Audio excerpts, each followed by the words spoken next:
तर नमस्कार मित्रांनो, येवले मोटर्सच्या सर्व प्रिय ग्राहकांचे सहर्ष स्वागत। आणि ही Royal Enfield standard without self आपल्याकडे आली होती चिंचवडवरून। आणि या गाडीचं आपण जस्ट कार्बोरेटर फुल वॉश केलं, डीप क्लिनिंग केली आहे। त्याच्यानंतर एअर फिल्टर आपण नवीन टाकलेलं आहे। तर आफ्टर फक्त एवढं केल्यानंतर गाडीमध्ये कसं चेंज झालं आहे पाहू आणि कशा पद्धतीने ही गाडी स्टार्ट होते ते पाहू आपण। चला,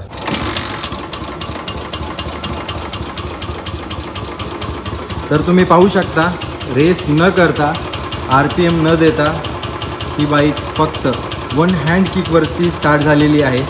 सिंपल पाय जरी ठेवला बाईकवरती, बाईकच्या किकवरती, तरी ही गाडी सिम्पली स्टार्ट होत आहे।